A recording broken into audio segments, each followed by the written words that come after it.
nasa YouTube channel ko tayo. Magkano po Facebook niya ako para lahat po ng gawain ko po, nandun po lang po.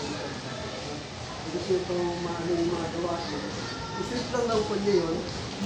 At para ma-search ko ito po yun. So maganda na nakatayo tayo. Ayun po ba? Kasi maganda na. Simula na po tayo. Pag-ipunan muna natin ang Diyos bago tayo makarinig na tayo. Okay, kaya alam mo po tayo po tayo po tayo.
Ayun sa oras ko ito, Diyos, ang po na ito. Ang ito mga lupin mo kayo po.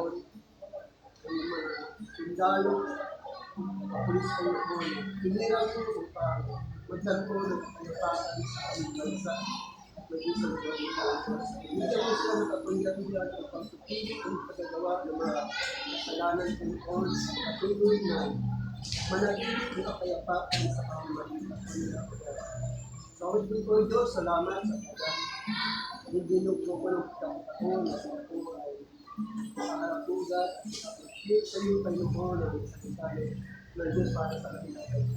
Sa bagay ng Diyos, patuloy ko namin po pinili kadakilain sa pamamagitan ng sa ating natin. Samahan po kami kayo sa oras ko ito. Patuloy ko natin po ng Diyos.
sambahin ka ng basa sa amin, Lord.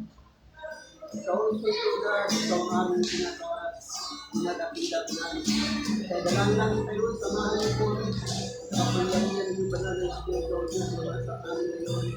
Patuloy na manatili ang iyong presensya kayo sa aming kalagitnaan sa balik ng sabi. Dalawa man o tatlo ng kapatid ko yung dakilang pangalan, ikaw ay nasa aming kalagitnaan. Kaya sambahin ka, tanggapin niyo po ang aming mapapulit at lugar sa kalan ng mga anak, yung banal Espiritu Santo sa pangalan ng Diyos, sa lahat ng sabi na Amen. Ito yung mga pagkukulat. Sa rin po ang Panginoon. So, alam niyo po ba kung bakit tayo ay umaawit sa Panginoon? Dahil ang awit, ito po yung para sa Diyos. Ibig sabihin, ang mga papuling, dalawa kasing awit dito sa mundo, awit sa sanlibutan din, awit para sa Panginoon. No?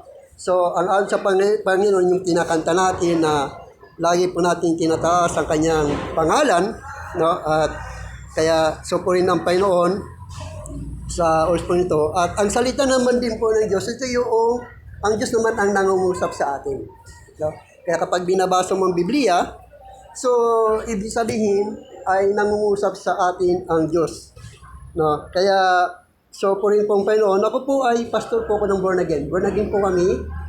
No? So, ibig sabihin po ng born again, ito po yung sinabi ni Jesus Christ sa John 3:3. No?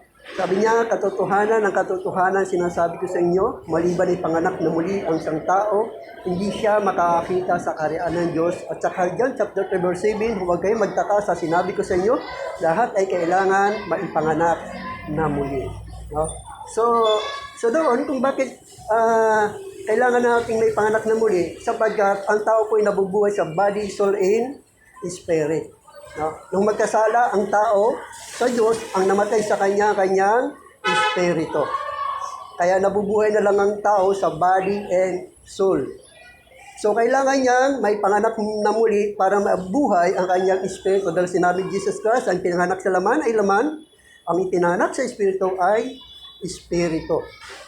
No? Kaya huwag kayong magtaka sa sinabi ko sa inyo, lahat ay kailangan may panganak na muli.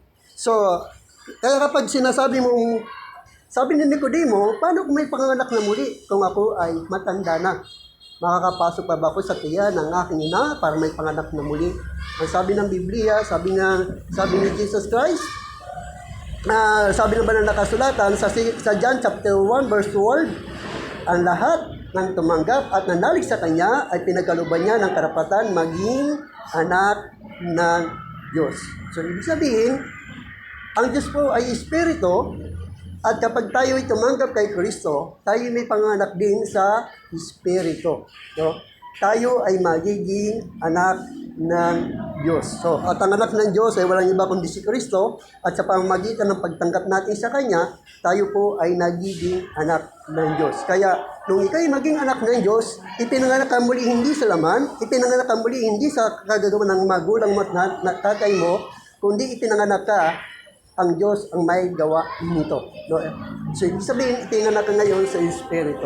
Kaya sa 2 Corintios chapter 5, verse 17, ang lahat ay kipag-isa kay Kristo ay isa ng bagong nilalang. Wala na ang dati niyang pagkatao, siya ay bago na. Kaya kapag ang isang tao, hindi niya sinasabi na siya ay born again, ibig sabihin, nabubuhay lang siya sa body and soul. Ibig sabihin, hindi niya naiintindihan at naunawaan ang mga bagay na spiritual. Sapagkat ang mga bagay na spiritual, ito ay maunawaan lamang sa paraang spiritual. So, kaya kailangan mo maipanganak sa espiritu. No, kaya kapag may panganak ka na sa espiritu, nagiging kompleto ng pagkatao mo. Nagkakaroon ka ng body, soul, and spirit. Nabubuhay ka na ngayon hindi lamang sa laman, hindi lamang sa ano kundi nabubuhay ka na rin sa salita ng Diyos. Kaya sabi ni Jesus Christ, hindi lamang sa tinapay nabubuhay ang tao, kundi sa bawat salitang namumutawi sa bibig ng Diyos. So, ibig sabihin, kapag buhay na ang espiritu mo, dalawa na ang nagugutom sa iyo. Nagugutom ka na sa iyong body and soul, and then nagugutom ka na rin sa mga bagay na spiritual. At ang pagkain ng ating espiritu, walang iba kundi ang salita ng Diyos. No? So, ang salita ng Diyos. So, diyan ay, kaya makikita natin dito na ang isang tao kapag wala pang relasyon kay Kristo, nasasabi niya, hindi ako born again. Pag sinasabi mo, hindi ka born again, ibig sabihin wala ka pang personal na relasyon kay Kristo. Sapagkat si Kristo hindi naparito para magtayo ng relihiyon. Naparito siya upang ibalik ang ating relasyon sa Diyos. Ibalik ang ating relasyon sa Diyos at magkaroon tayo ng communication muli sa Diyos at maibalik sa atin ang nawala sa atin. Ano po bang nawala sa atin? Buhay na walang hanggan. Ito yung nawala sa atin nung magkasala si Adan at si Eva. Nawala sa atin ang anyo ng Diyos. Sapagkat ikaw tabo ay nilikha ng Diyos ayon sa kanyang larawan. Ayon sa kanyang wangis, na kung paano ang Diyos may buhay na walang hanggan, ganun din dapat tayo. Dapat, nung hindi magkasala si Adan at si Eva, dapat mayroon tayong buhay na walang hanggan, hindi tayo natatakot sa kamatayan. At hindi na rin kailangan natin maghanap buhay, hindi na rin kailangan natin magnegosyo, sapagkat lahat ng pangangailangan natin ay nandun na. So, kaya lamang nagkaroon tayo ng paghanap buhay, nagkaroon tayo ng pagdinegosyo dahil nung magkasala si Adan at si Eva, sinumpa ng Diyos ang lupa. Ang sabi niya, ang lupang tinamnay, aking susumpain magpakailanman dahil sa iyong mga kasalanan. Ang iyong kakainin ay manggagaling sa iyong pawis.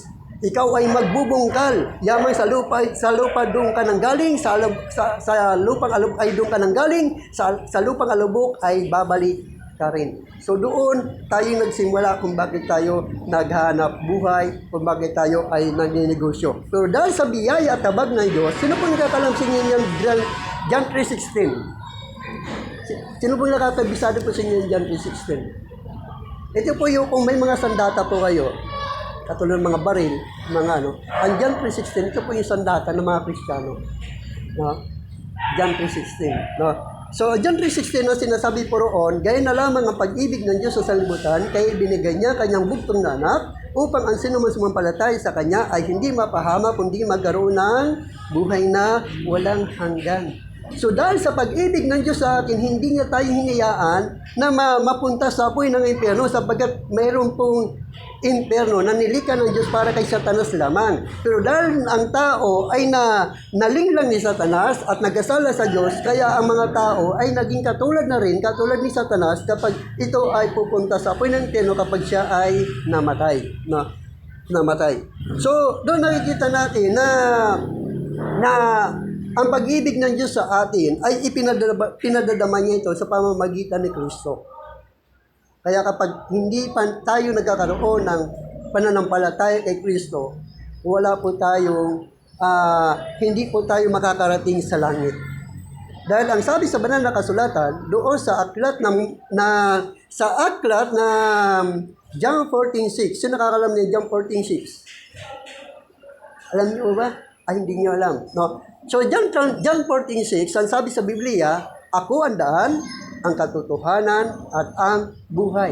Walang makakapunta sa Ama, kundi sa pamamagitan ko. So, ibig sabihin, kapag hindi natin kilala si Kristo, hindi tayo nagkaroon ng pananalig at manampalataya kay Kristo, hindi po tayo makakarating doon sa kinaroonan ng ating Ama na nasa langit. Sabagat siya lamang ang daan.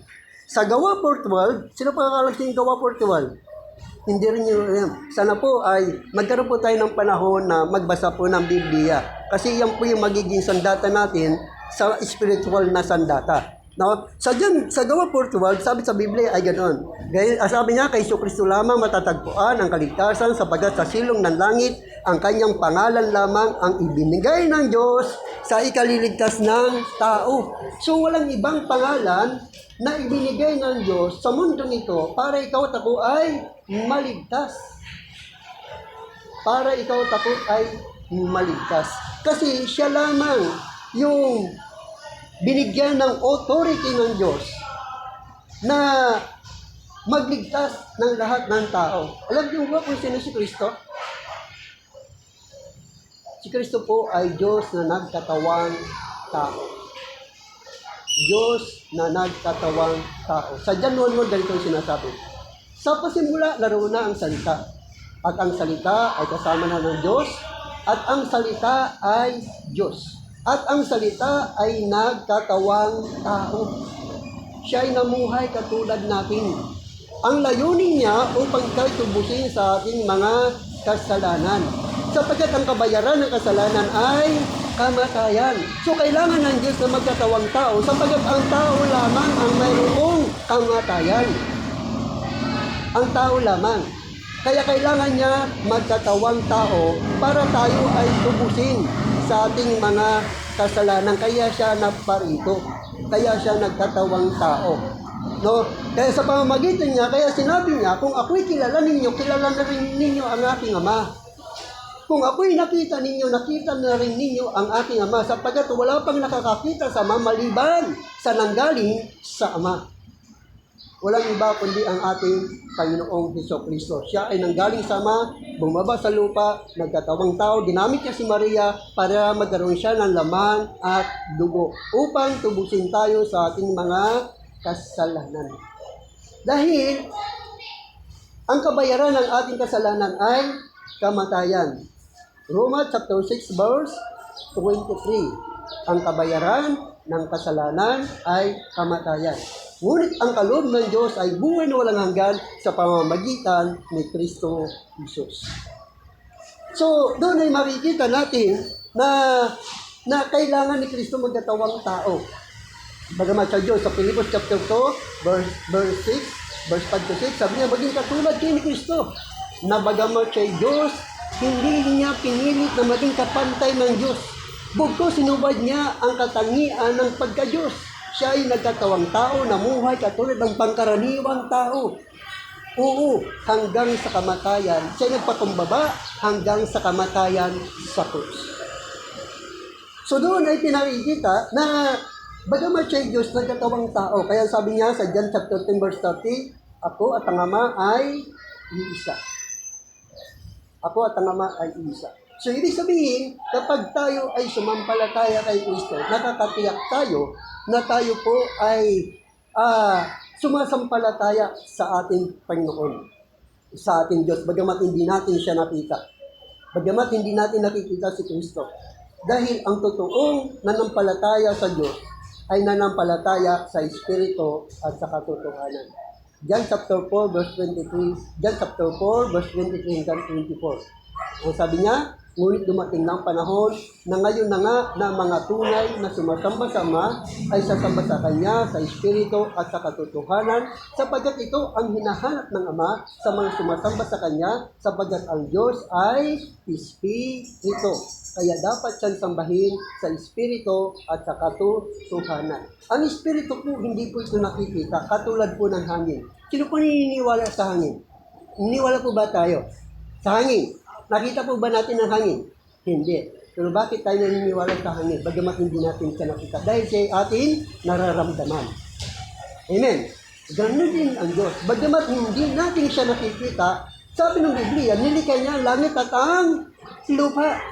So sa pamamagitan ng kanyang mga nilikha, siya po ay nagpapatunay na mayroong Diyos. Kaya dapat natin sumampalataya sa Kanya, bagamat hindi natin siya nakikita. Huwag ba tayo sumampalataya sa ating nakikita? Huwag natin sabihin to cease to believe. Maniniwala ako sa Diyos kapag nakita ko. Kaya ang nangyayari, meron kang ribulto sa bahay mo. Dahil sa pamamagitan ng ribulto na yon, makikilala mo ang Diyos. Magkakaroon ka ng panahon sa Diyos. Ang totoo, ayaw ng Diyos yun na magkaroon ka ng ribulto. Sa Galatians chapter 4 verse 8, ganito sinasabi kong mayroong kanon ha.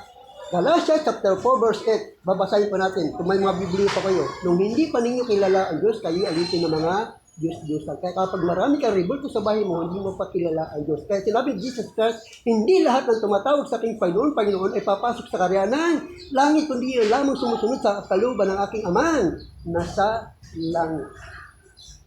Kaya kung dami kang ribulto sa bahay mo, yan ang nagpapatunay na hindi mo kilala ang Diyos. Although na tumatawag ka sa Diyos. Kasi hindi ka naniniwala sa Biblia. Dahil ang sasabihin mo, Biblia ay gawa lamang ng tao. Pero ang ginawa ng tao na mga ribulto, pinaniwalaan mo. Hello? Hi. So ganun po, na ang Diyos po ay Espiritu. Hindi po siya ribulto. Ayaw ng Diyos sa Exodus pa lamang.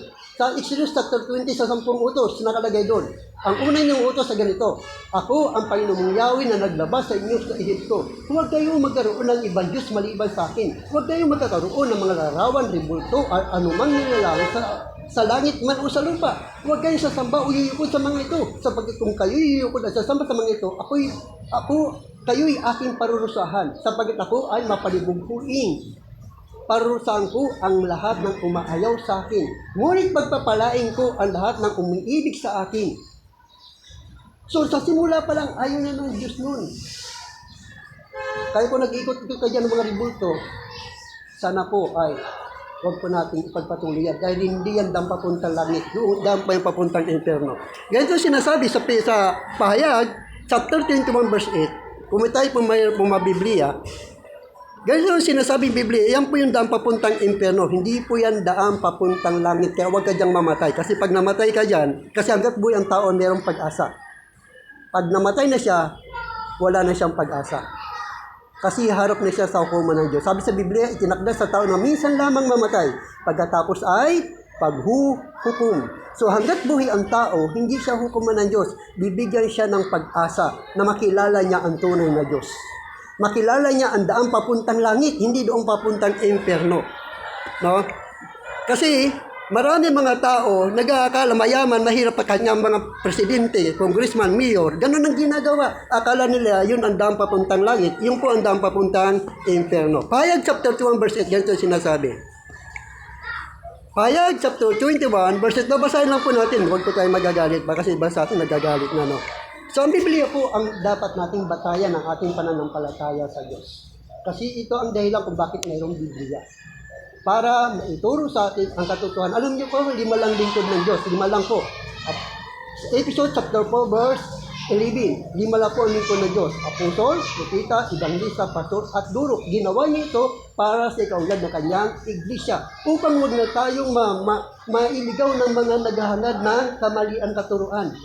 No? So 5 lang. So sa maliban sa 5 ito po yung nagtuturo ng katotohanan. Ang itinuturo nito ay walang iba kundi ang Biblia. Sapagkat ito ang tanda, sabi ni Abraham, nasa kanila na ang mga sinulat ni Moises at ng mga propeta. Pakinggan nila mga iyon.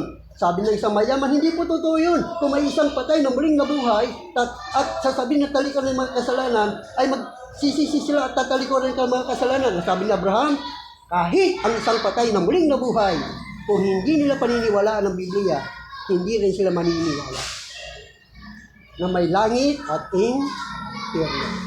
So ito sinasabi sa Pahayag verse 8. Sabi niya, subalit malagim. Pahayag chapter 1 verse 8. Sabi niya ganito, babasahin lang po natin. Malagim ang kasasapitan ng mga duwag, mga taksil, ng mga nagpapasasa sa suklam na kahalayan, ng mga mamatay tao, ng mga makikapid, ng mga mangkukulam, ng mga sumasamba sa Diyos-Diyusan at lahat ng sinungaling ang magiging bahagi nila sa lawa nagliliyab na supri, ito ang pangalawang kamatayan. Kaya lahat ng namatay na sumasamba sa ribulto, wala po sa langit, nasa apoy ng inferno.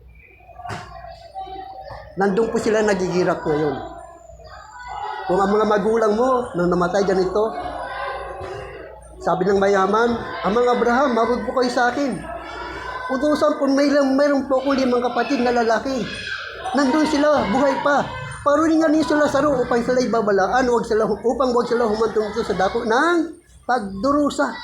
Sapagkat naghihirap ako sa apoy na ito. Anong sabi ni Abraham sa mayaman? Kung mayroon pong nananalangin kung mayroon mang nananalangin, walang iba. Kung mayroon nananalangin sa Diyos, yung mga namatay na. Para sa mga buhay.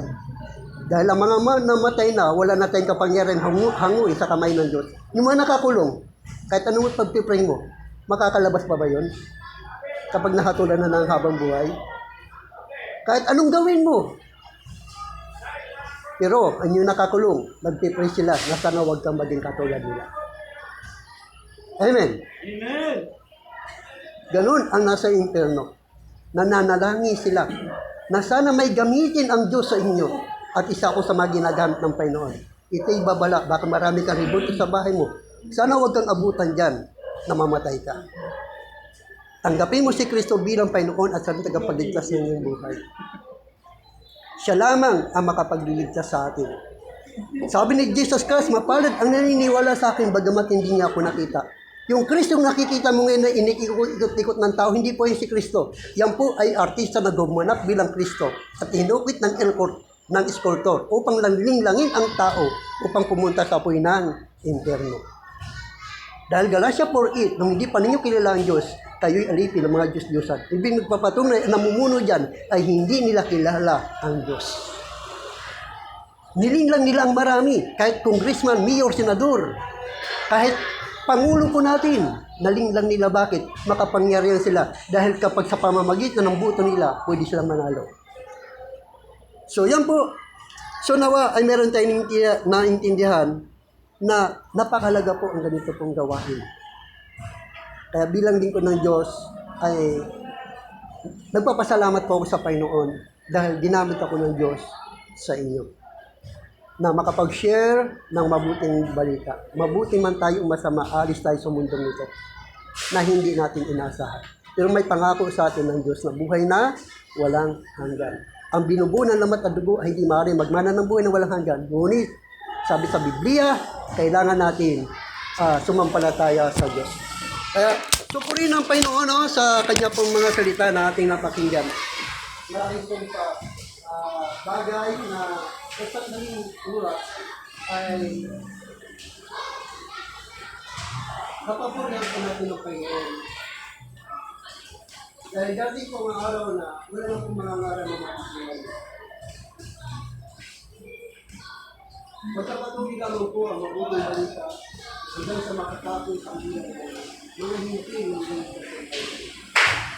Hanggang hindi pa tapos ang bilang ng mga hindi, at yung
po ang pag-ibig ng Diyos ibigay sa atin.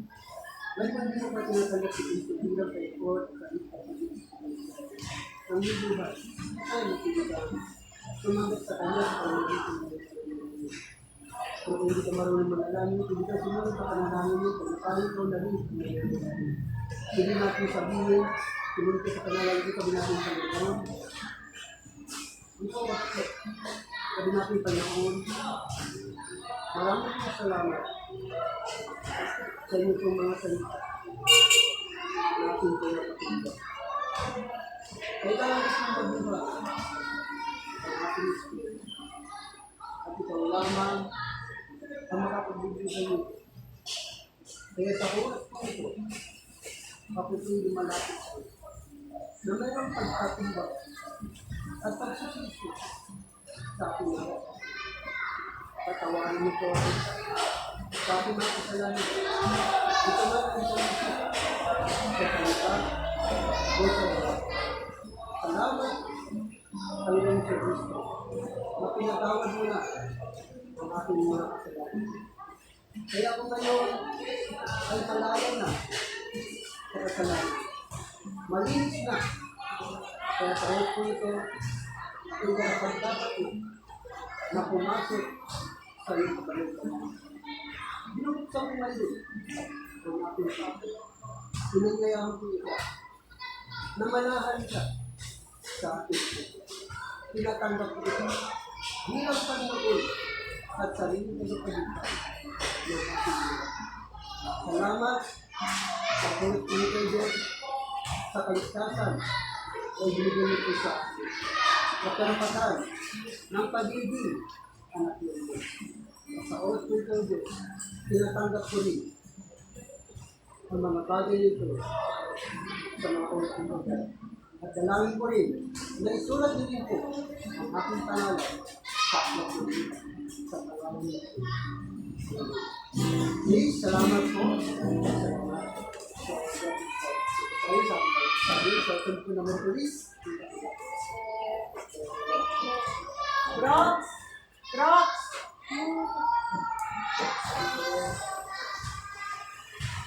Ben, So, ganun pa rin sa Mercury, no? Ano na sa Mercury? Sa Mercury, Hindi po kasi kung wala po kami activity. sige po. Basta ako nandito. Ha? Hindi naman ako